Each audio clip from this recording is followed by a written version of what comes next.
Today on The State of Us, why do people get hacked? And could EVs be hacked?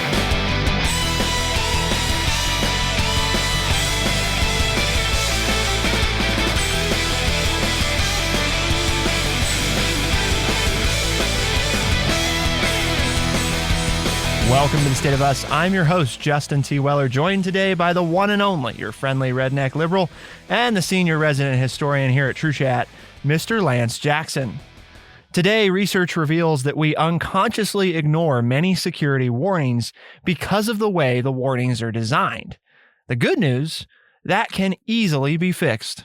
So we're going to talk about why do people get hacked, right? Even those of us that supposedly are tech literate, what makes it so likely that we all now have that risk of getting hacked?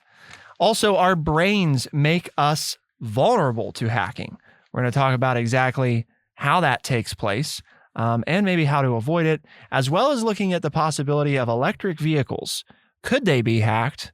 And if so, how likely is that? What does it mean for those of us that drive electric vehicles or are thinking about purchasing one? We got a lot to talk about, Lance. There is a lot there. Interesting for a variety of reasons, and looking forward to discussing it, especially with you being that EV owner. And it's like, what about these things that they could do to your car from all of this? And as I said to you, I think the interesting part is, I know people don't like to hear this, but this is new technology, so it needs legislation. And who do we have in the federal government making these decisions for us? Oh, yeah, those 70 and 80-year-old people that maybe don't have a lot of technology knowledge. Like, what is this TikTok thing that they're talking about now? Oh, China's involved. We got to talk about TikTok. What is TikTok? Yeah. Okay. I mean, because as you listen, if you've listened to any of that, some of the questions that these older senators are asking is like, do you really even understand what's going on? And I'm an admitted person who doesn't, right? But I'm not being asked to pass forward-thinking legislation on issues for the future. It's going to be fun for you guys. I have a feeling I'm not going to be around to have to deal with it. You're counting on that? Even if I am, I'm probably not driving. Yeah. Somebody else will be driving me. Oh, yeah, so you'll probably have a self-driving car. So I'll be, I'll be looking at Uber and saying, is that an electric car? Nope, that can be hacked. Pick me up in my big old truck, will you? The self-driving Uber that'll come get you in your truck? Yeah. Yeah, something like that. But I mean, it's good. It's interesting, right? It's a side of things that I'm kind of playing, I'm not really thinking it's there as a real probability, but I think it is something that needs to be looked at. And I am fearful when we're talking about technology at the age of people in Congress and their ability to handle technology. So when we look at not just EVs, but obviously talking about what makes us as people susceptible to hackers, the Wall Street Journal had a nice piece in their cybersecurity report recently. And basically it says that security experts are always blaming employees for letting criminals into company networks. Workers don't heed warning messages on their screen. They close alerts without reading them. They fail to see the obvious signs that an email is fake. They click on attachments without giving it a second thought. Yet, the research that was conducted and published in this article shows that another culprit is to blame for the failure to heed warnings: the human brain. The peculiarities of the way our brain work bias much of our behavior, including how we respond to security warnings. So basically, a bunch of fancy researchers, Lance, spent nearly 11 years looking at the problem, and they used all kinds of brain measurement methods such as fMRIs, as well as behavioral measurement methods such as eye and mouse cursor tracking to better understand how people respond to different kinds of warnings.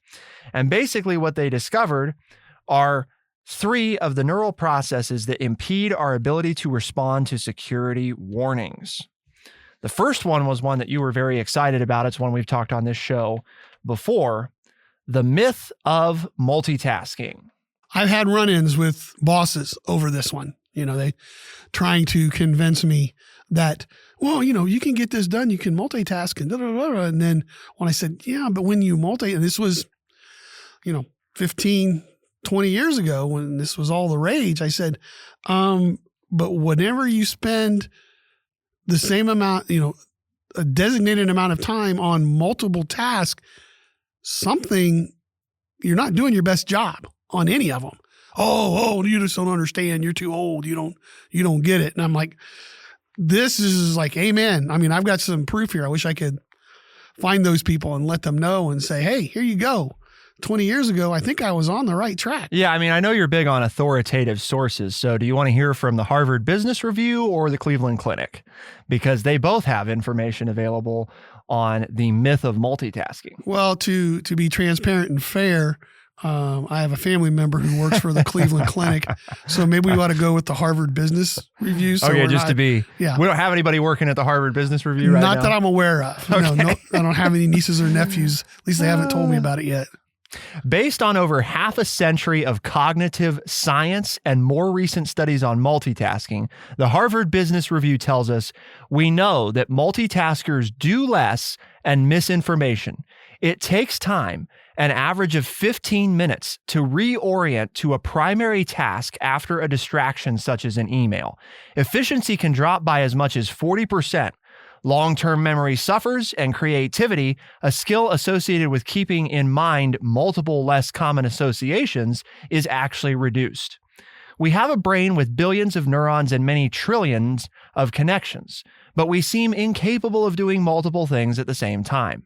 Sadly, multitasking does not exist, at least not as we think about it. We instead switch tasks. Our brain chooses which information to process. For example, if you listen to speech, your visual cortex becomes less active. So when you talk on the phone to a client and work on your computer at the same time, you literally hear less of what the client is saying. See, because that just says exactly right? Well, what happens to your ability to do either task? It goes down. You don't do as well. And if you're trying to learn something, in particular, and my anecdotal case here, long-term memory suffers by almost half, 40%.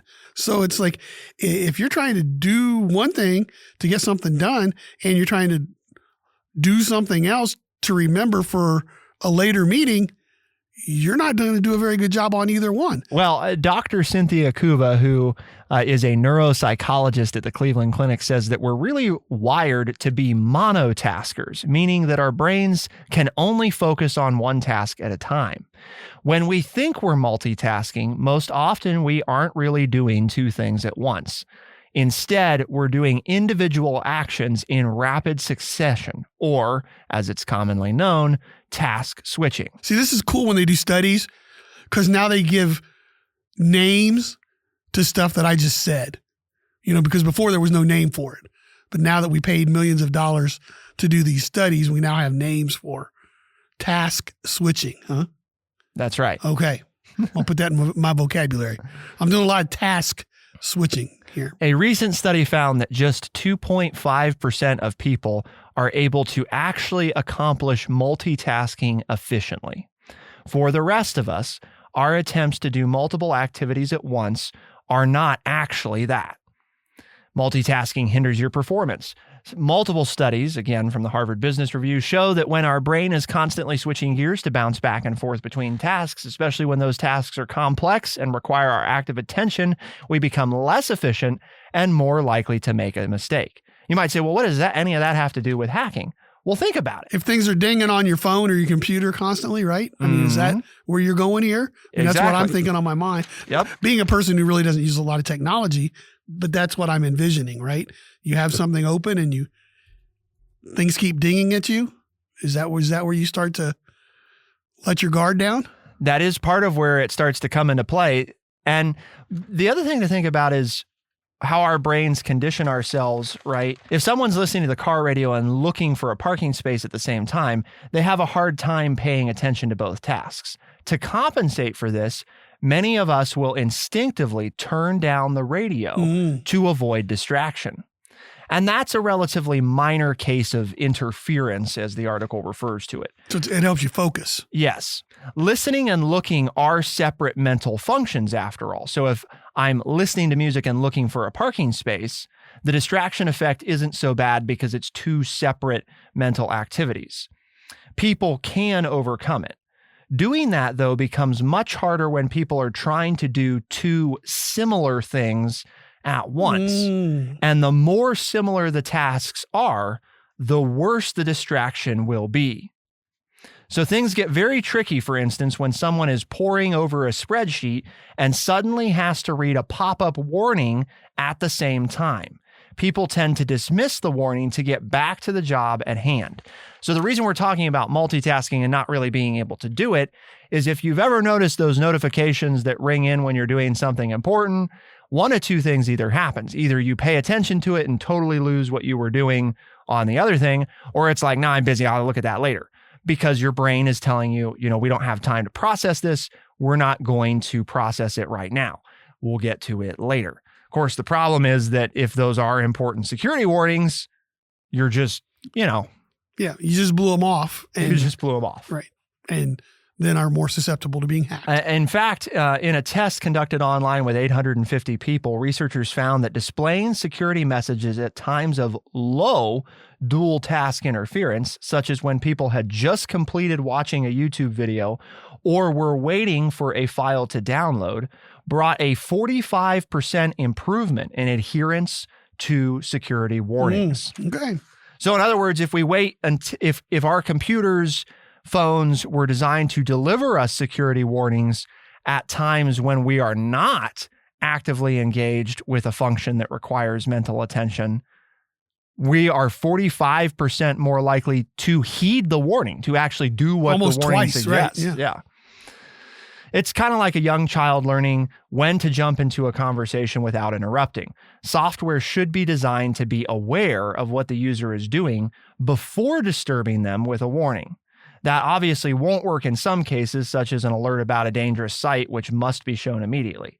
However, other security messages that aren't tied to a specific event, such as the ones that give tips about staying safe, should be delayed until more opportune times. I mean, it sounds logical, right? But now what we're saying is we have scientific evidence to back it up. We haven't changed anything. Well, and just because we have the evidence doesn't mean we've done anything about it, right? It's really not that advanced in terms of what our computers do today. So what you're telling me, it is possible with today's technology to make that happen. Oh, yeah.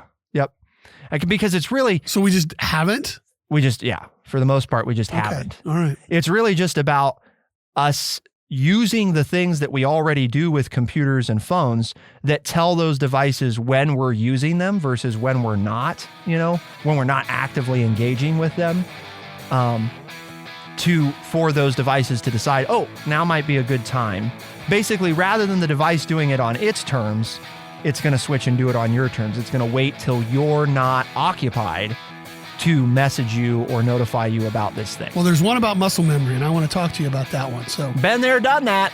Been there, done that. Let's talk about it. Keep it here on The State of Us. We'll be right back.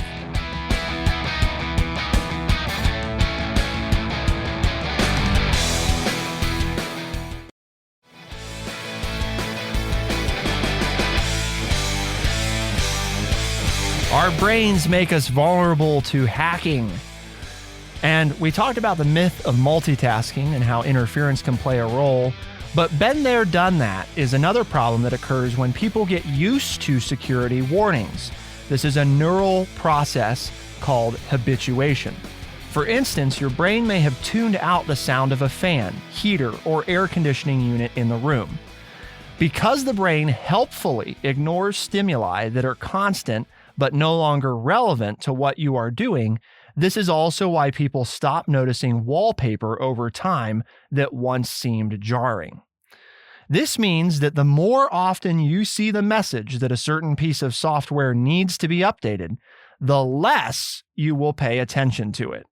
Eventually, you may not even notice the message before you dismiss it.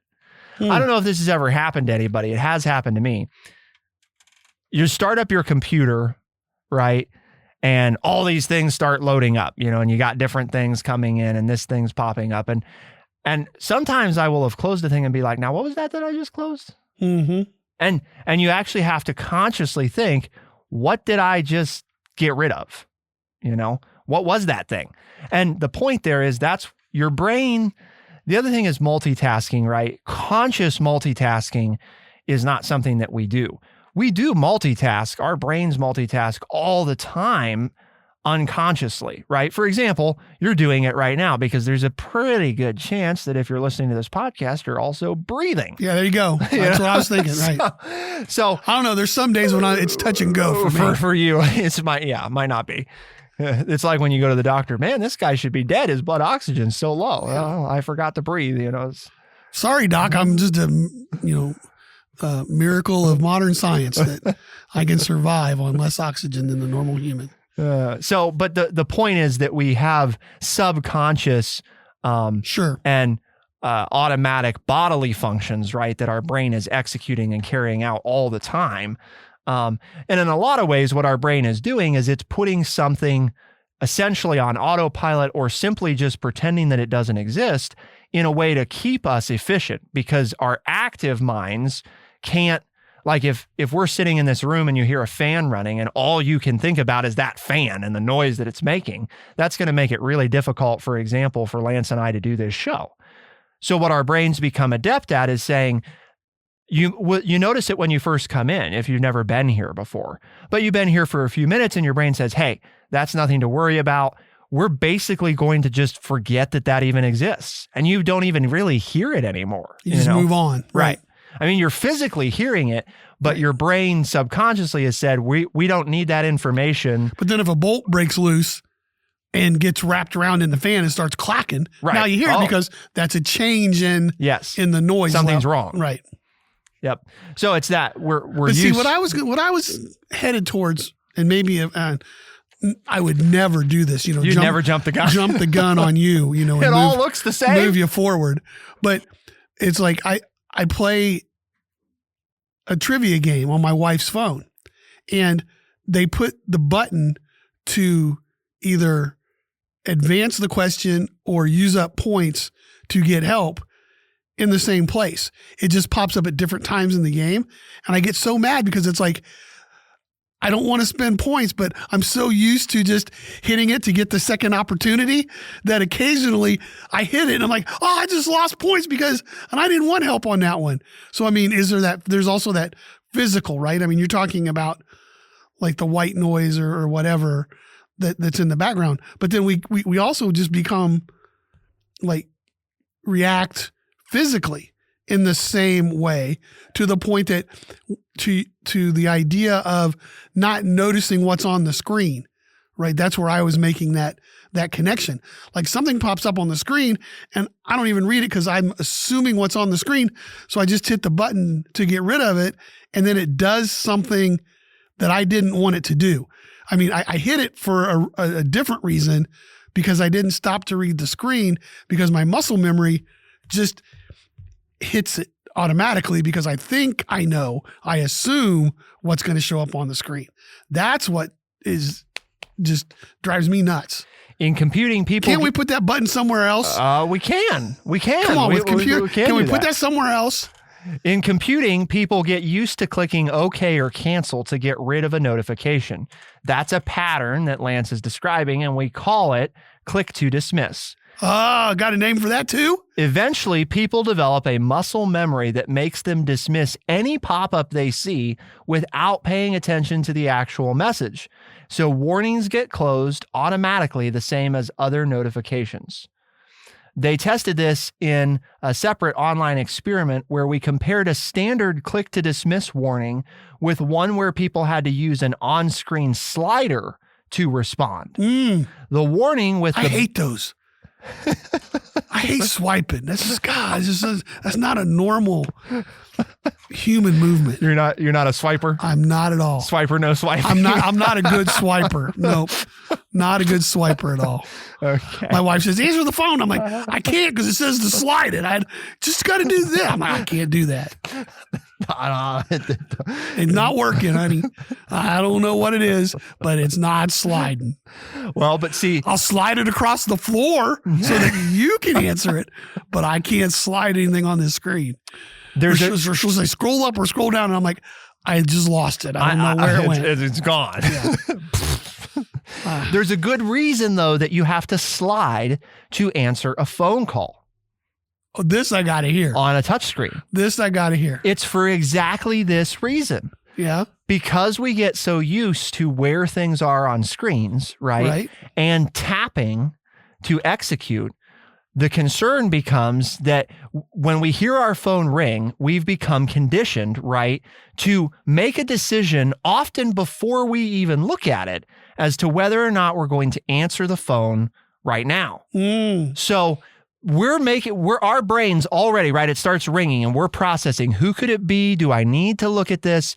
And by the time you get it out, you may notice, and I've caught myself doing this once or twice, your hand is moving for something before you've actually decided what you're going to do. Because you have to slide to answer left or right and not just tap. This is one of those actions that requires you, because if you tap, it doesn't answer, right? And it's like, oh, well, is that what I wanted to do? Oh, yeah, I get frustrated when I have to pick up my wife's phone. Yeah. No, I have to slide it to answer, right? Or slide it to hang up. And because of that, it is a different action than what you do most of the time on the phone. And that requires your brain to snap into it and say, what is that what I want to do? Or am I just, about to hit something before I thought about it? Do you remember when you had to get up out of your chair and walk to the designated space where the phone was and decide whether or not to pick it up? And when you did, you were automatically connected? Yes. See, okay, that makes sense to me because you're going through the steps, right? That's why my flip phone, I have to punch. To get the call to come in. Right. That's why, I don't slide. I don't have a phone that slides. Well, you could slide on it, but I don't know that it would do any good. I could slide across, but it wouldn't do any good at all. But remember when on my old Western shows, they're coming back with those kind of phones. They're showing old people like me with those landlines where they're actually, and now they've even got it to where you can't hear. So it types out the message so you can talk to your grandkids because you can't hear them because your hearing aid's not turned on, but you can read the screen. As long as you haven't forgotten where your glasses are. They're on top of my head at all times. At all times. Sometimes 2 pair. He has been known once or twice, folks, to have got caught with more than 1 pair on his head. But no, in all seriousness, that is interesting. That is a different motion to get you to stop in air quotes and think about what you're going to do. I had not thought about that. That's an interesting idea. To combat the problem of warnings looking similar and simply dismissing notifications, these researchers designed warnings that change their appearance each time that they're displayed, such as making the warning all red, adding an exclamation point, or zooming in or jiggling the warning.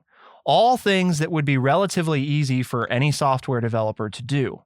By varying the appearance, habituation occurred much less, and adherence improved by more than 20 percentage points, 87% compared with 64% over a 3-week trial period. So in other words, just simply by varying when, how, and what warnings look like, you will get better response. It's that same thing of if the warning shows up and looks exactly the same every time, right? Your brain is conditioned, is eventually going to do what it does with the fan and say, okay, I don't need to process this, because I've seen this before. I've seen it a lot of times before. It's not important. And even if it is important, again, you've already filed it out and said, I don't need that. So if instead of it showing up in the middle of the screen, it shows up in the top left and it's twice the size that it usually is, and it's in all red and it's, jabbing at you or something, all of a sudden, I can't ignore that because that thing, I don't know what that is, but it looks bad. That's the same as the bolt falling through the blades of the fan. Exactly. It catches your attention. Yeah, something is different. Something is wrong, and I don't know what it is, but I have to find out. I have to be taken away from what I'm doing. I have to shut that part down so that I can now decide what to do about this thing that's, an issue. Okay. Like the bolt jangling right in the fan. It's like, that something's wrong. I may not know how to fix it, but I know I got to do something about it. So, and that's kind of the same thinking here with the warnings, is that is how we improve that. So what about EVs, Lance? I mean, we talked about how our brains can be hacked, right? Mm-hmm. And basically the way that we get hacked more often than not is by the exploitation of our human fallacies, specifically that the people trying to protect us don't necessarily deploy warnings in ways that are conducive to get us to follow them. Good news is that is actually something that's fairly easily fixed, right? That's just developers have to make adjustments to how and when we receive warnings and what they look like. But could electric vehicles be hacked? We're going to talk about it. Keep it here on The State of Us. We'll be right back.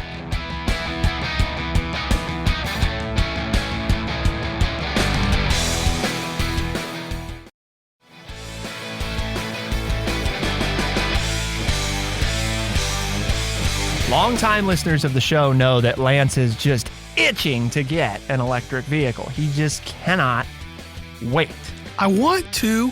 I mean, I really kind of want to. But every time we get him close, then there's one of these darn articles that comes I'm out reading, that scares him. The batteries are going to catch on fire. People are going to hack me. It's bad news. Yeah. It's bad news. Why can't we just keep what works? And then I can't get my 79-cent Slurpee when I get my gas, because then I wouldn't be stopping at the gas station. I can't get my beef jerky, Oh yeah. Well, heaven forbid you don't get the Slurpee and the jerky. And the beef jerky when I get my gas, it's like I wouldn't be able to get through the day. Your doctor's going to have a talk to you about your I'm not looking forward to the next visit, but that's just the way it goes. Have you ever been looking forward to any visit? To the doctor? Yeah. No. Oh, okay. So it's kind of like the fan. You're just kind of zoning it out until it can't be ignored anymore. The only way they get me in is when they say, well, we won't renew your medicine. You can't have any more until we see you.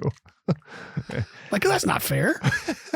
That's a violation of the Hippocratic Oath. Yeah. You're supposed to take care of me. Well, in order to take care of you, we got to see you. I'm here. You're hearing me, aren't you? I know. You know why I jump ahead on you sometimes? Why is that? I'm just trying to keep you focused. Is that what's happening? Yeah.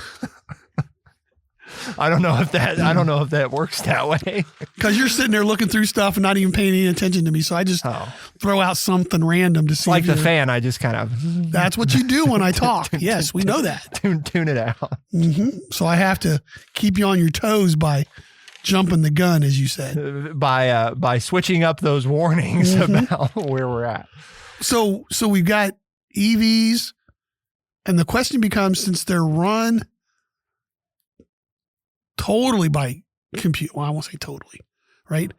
But in the article, it was something like there are 300 chips in my truck. A luxury internal combustion engine vehicle has about 150 electronic control units. 150, okay. Compared to about the 3,000 chips that we're seeing in the average electric vehicle. So almost 10 times more, right? Or not, well, yeah. Yeah. 3 or 4 times more anyway. Won't hyperbolize too much. I get in trouble for doing that at home too. Yeah. Oh, yeah. That sounds like something we should talk about. Hyperbolization? Yeah. Well, no, the getting in trouble at home thing. It's what? It's just a daily occurrence. Yeah, we don't worry about it. It's just we don't worry about it. I'm glad we have that recorded. We can That's fine. Save that for future. I think I said it yesterday. I do 6 good things and I do 1 bad thing, and we focus on the bad thing. And I'm saying I'm a +5. +5 gets me in the Hall of Fame. I mean, my wins against replacement is really high. But what you have then, right, are these multiple opportunities, the way I see it, correct me if I'm wrong, that there are multiple opportunities then for hacking to take place in an EV that wouldn't take place in my internal combustion. There are possibilities in both, but it seems to me like after I read the article, my understanding was you're increasing that opportunity in an EV. And even more so, what I found to be interesting was, and you do this at home, right? You do most of your charging at home. Yes. And how, if they can hack your home computers and you're charging at home, they could infiltrate your vehicle. Yes. I mean, did I understand the article? Uh-huh. Okay. So one of the concerns, right? I guess let's start by saying that really this isn't just about how EVs could be hacked. It's really about how any modern vehicle could be hacked. Okay.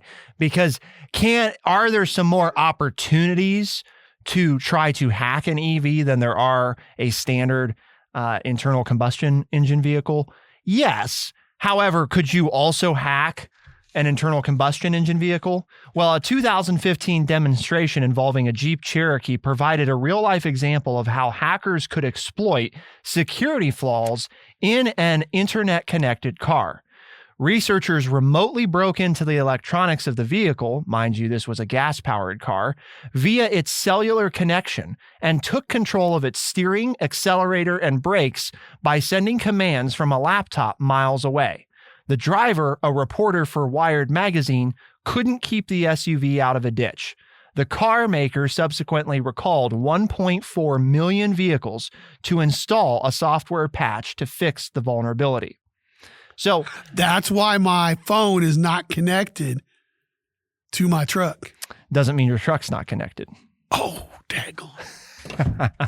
Okay. Thought I'd slipped one by him. Yeah. Well, don't you have this thing called, you really love listening to it, Sirius XM. Yeah. Yeah. Oh, is that? Oh, well. Maybe I need to get rid of that. I need to save money anyway.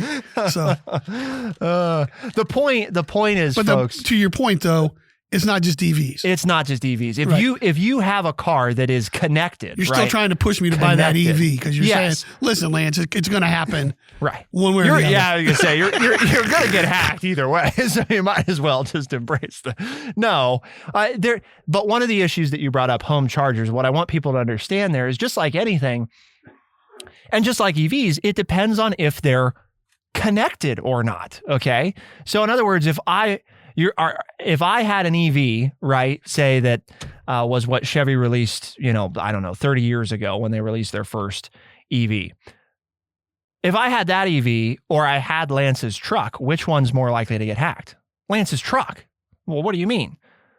Well, the EV from then doesn't have any fancy computer stuff going on. There isn't a way to hack it the way that you can hack a smart internal combustion engine vehicle. So the point being, EVs do pose some inherent additional risks like charging, but the question is your charger a connected or smart, as we like to call them, charger? In the case of Brett and I, and both of the chargers that we use at our house, neither of them are smart chargers.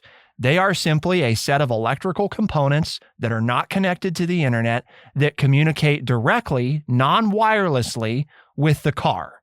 So the only way that you could use one of those to hack my car, right, would be that somebody would have to physically be with the charger, open the charger, install into the charger this thing.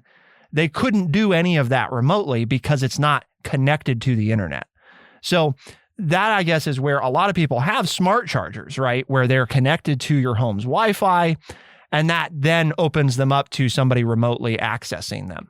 But again, that's kind of, in a lot of ways, that's a, what am I doing? Am I choosing a charger that's a smart charger or not? The other side of that is, what are companies doing to ensure compliance and regulation, which, there's more than 160,000 public chargers installed at U.S. shopping centers, highways and rest stops, business parks, and elsewhere. The 2021 Federal Infrastructure Act provides funding to help build another 500,000 more. The good thing is that act, the infrastructure bill, does require security standards for those who are going to use federal money to put these facilities in place. Because while you might say, okay, well, if I just don't have a connected charger, or even if I do have a connected charger, but it's at my home network and I have a strong network password and stuff, like I'm probably okay. I'm probably really not that at risk. That's probably true. But what about if you go out and use a public charger, right? I mean, this is one that's literally sitting out in public. So a whole other... That everybody has access to. That everybody has access to. Physical access, not just computer access. Right. But also physical access too. So now... And we know how people have like affected at the gas pump can put little things on there to like steal credit card. Exactly. And things like that. Yep. So being out in public and having physical access as well as just computer access opens up possibilities. I gotcha. So the biggest thing, I mean, I guess the takeaway from all of this is, does that mean you shouldn't get an EV or that you shouldn't buy a modern car? No, but I think it does mean that as consumers, one of the things that we should start doing is if you're going to go buy a new car, right, and you're going to a dealership, you should be asking questions about this. What security is in place? You know, how do I know I'll be safe? And if you're not going to buy that way, you're going to buy online, then be sure to reach out to the company and ask. Because again, the more that we do that and the more that it's clear to companies that this is important, it'll get addressed. And the occurrences of this happening, Lance, are few and far between right now in terms of practical, you know, somebody's car getting taken over and crashing because of it. The other thing is we have to remember that, you know, hackers have to have, they don't have to, but generally they have some kind of motivation, right? So what is the motivation for taking over your car and causing you to crash? Well, it would be a terrorist act. Exactly. I mean, that's what that would realistically be. Right. Now, you know, disabling your car and holding it for ransom, okay, that seems more likely. That would be another right? one. Sure. And while scary and not necessarily something you want to go through, not necessarily threatening to your life. Might make a good movie script. Might make a good movie script, though. I suppose if they took control of your vehicle while you were in it, while you were driving, and said, pay me this much or else. Well, we did that, right? It was called Speed. Yeah. With Sandra Bullock and Keanu Reeves. Yeah. Yep. Put the bomb in there. Keep it 55 miles an hour. Right. Good movie. Yep. I remember. So, Lance, why do we have this conversation today? Well, because we work at a place called True Chat. Okay. I thought it was because we were going to get you to buy an EV. No, not happening yet. Okay, but we are going to get you to cancel Sirius XM. No, can't do that. Baseball season's coming up. Okay. Who cares if my truck gets hacked? That's right. I'll die happy. Exactly. But we have a mission here at True Chat, and that is to educate people by providing honest, open, and respectful conversations. And we've done that again today, I think. You need to let us know. Email us at podcast@thestateofus.org. But if you talk to your family and friends and they say it sounds like an interesting show and they'd like to listen to it, then they can join us on Spotify, Overcast, Stitcher, Apple Podcast, and everywhere podcasts are found. The State of Us releases new episodes Tuesdays and Thursdays. First thing in the mornings, those same episodes can be heard on the weekends on AM and FM radio stations across the United States. For The State of Us, I'm Justin T. Weller. I'm Lance Jackson. Special thanks to producer Bradley Butch. Thank you all, our audience, for tuning in. We'll see you next time. Be the change.